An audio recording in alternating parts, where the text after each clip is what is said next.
తెలంగాణలో కాంగ్రెస్ ప్రభుత్వం పార్టీ వ్యవహారాలపై ఢిల్లీలో జరిగిన ఉన్నత స్థాయి సమావేశం రాష్ట్ర రాజకీయాల్లో ప్రాధాన్యత సంతరించుకుంది. ముఖ్యమంత్రి రేవంత్ రెడ్డి, ఉప ముఖ్యమంత్రి బట్టి విక్రమార్క, పిసిసి అధ్యక్షుడితో పాటు కీలక నేతలు ఏఐసిసి అగ్రనాయకత్వంతో సమావేశమై ప్రభుత్వ పాలన తీరు, పార్టీ వ్యూహాలపై సుదీర్ఘంగా చర్చించారు. ప్రభుత్వం ఏర్పాటై 2.5 పూర్తయిన నేపథ్యంలో ఈ సమీక్ష చోటు చేసుకోవడం విశేషం. మధ్యంతర సమయంలో పాలన పనితీరును బేరీజు వేసుకోవడంతో పాటు రాబోయే గ్రేటర్ హైదరాబాద్ ఎంపీటీసీ, జెడ్పీటీసీ ఎన్నికలకు సిద్ధమయ్యేలా వ్యూహాలు రూపొందించుకోవడం ఈ భేటీ ప్రధాన లక్ష్యంగా కనిపిస్తుంది.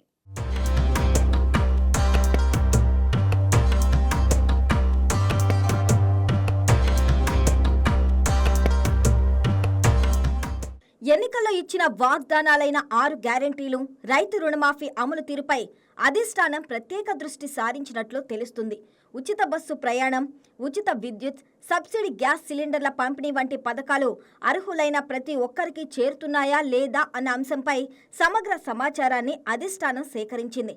ఏమైనా సాంకేతిక లేదా పరిపాలనపరమైన అడ్డంకులు ఉంటే వెంటనే పరిష్కరించాలని ఆదేశాలు జారీ చేసింది. సంక్షేమ పథకాల అమలుతో పాటు వాటిని ప్రజలకు సమర్థవంతంగా చేరవేయడంలో సమాచార లోపం ఉండకూడదని మంత్రులు, ఎమ్మెల్యేలు క్షేత్రస్థాయి పర్యటనలను మరింత పెంచాలని హైకమాండ్ స్పష్టం చేసింది. ఇది కేవలం పాలనా సమీక్ష మాత్రమే కాకుండా రాబోయే స్థానిక సంస్థల ఎన్నికలకు ముందు ప్రభుత్వ సంక్షేమ పథకాల ప్రచారాన్ని బలోపేతం చేసే వ్యూహంలో భాగంగా కనిపిస్తుంది. ప్రభుత్వం చేస్తున్న మంచి పనులు ప్రజలకు తగినంతగా తెలియడం లేదన్న అంతర్గత అంచనాల నేపథ్యంలోనే ఈ ఆదేశాలు వచ్చినట్లు రాజకీయ వర్గాలు భావిస్తున్నాయి.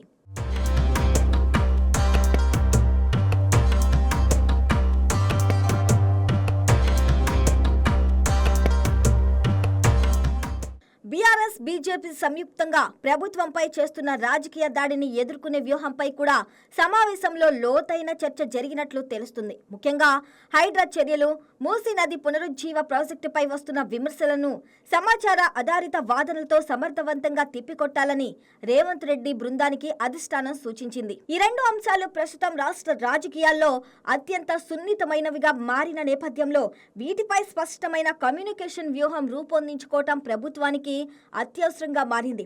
ప్రతిపక్షాల ఆరోపణలకు కేవలం రాజకీయ ప్రతిస్పందనతో సరిపెట్టకుండా గణాంకాలు, క్షేత్రస్థాయి ఫలితాలతో కూడిన నివేదికలతో బదులివ్వాలన్నది అధిష్టానం ఉద్దేశంగా కనిపిస్తుంది.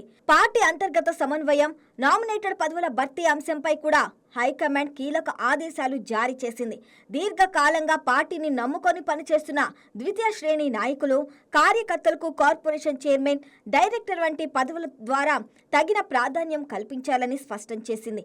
అధికారంలోకి వచ్చిన తర్వాత చాలా కాలంగా పెండింగ్లో ఉన్న ఈ నియామకాలపై ఇప్పటికే పార్టీ శ్రేణుల్లో అసంతృప్తి నెలకొన్న నేపథ్యంలో ఈ ఆదేశం ప్రాధాన్యత సంతరించుకుంది. వచ్చే స్థానిక సంస్థల ఎన్నికలకు ముందు కార్యకర్తల్లో విశ్వాసాన్ని పెంపొందించే దిశగా ఇది ఒక కీలక అడుగుగా భావించవచ్చు.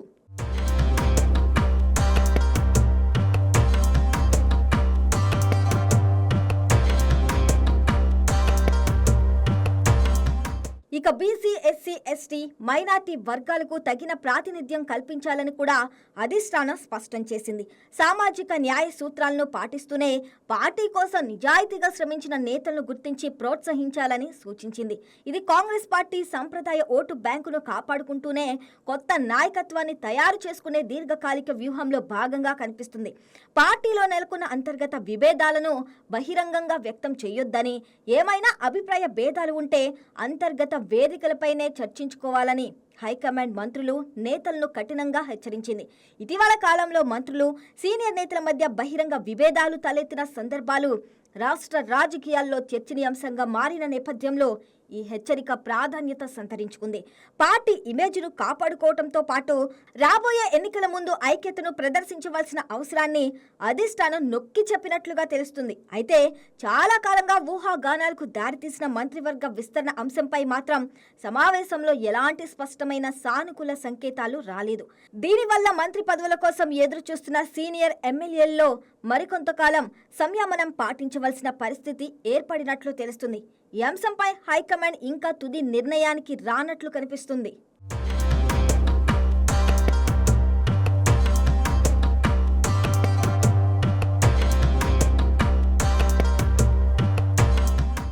గ్రేటర్ హైదరాబాద్ మున్సిపల్ కార్పొరేషన్తో పాటు ఎంపీటీసీ, జెడ్పీటీసీ ఎన్నికలు సమీపిస్తున్న నేపథ్యంలో ఈ సమావేశానికి ప్రత్యేక ప్రాధాన్యత ఉంది. స్థానిక సంస్థల ఎన్నికలు ప్రభుత్వ పనితీరుపై ప్రజా అభిప్రాయాన్ని పరిశీలించే తొలి అవకాశంగా మారనున్న నేపథ్యంలో పార్టీ యంత్రాంగాన్ని పటిష్టం చేసుకోవడంపై అధిష్టానం ప్రత్యేక శ్రద్ధ చూపుతున్నట్లు స్పష్టమవుతుంది. సంక్షేమ పథకాల ప్రచారం, ప్రతిపక్షాల విమర్శలను ఎదుర్కోవడం, పార్టీ శ్రేణుల్లో సంయమనం పెంపొందించడం అనే 3 అంశాలపైనే రాబోయే ఎన్నికల వ్యూహం ఆధారపడి ఉంటుందని ఈ భేటీ సూచిస్తుంది. మొత్తానికి ఢిల్లీలో జరిగిన ఈ సమావేశం తెలంగాణ కాంగ్రెస్ ప్రభుత్వం పార్టీ భవిష్యత్ కార్యాచరణకు ఒక దిక్సూచిలా నిలవనుంది. హామీల అమలును వేగవంతం చేయటం, ప్రతిపక్షాల విమర్శలను సమర్థవంతంగా ఎదుర్కోవటం, పార్టీ శ్రేణుల్లో అసంతృప్తిని చల్లార్చడం అనే 3 ప్రధాన సవాళ్లను ఎలా అధిగమిస్తారన్న దానిపైనే రాబోయే స్థానిక సంస్థల ఎన్నికల్లో కాంగ్రెస్ పార్టీ ప్రదర్శన ఆధారపడి ఉంటుంది.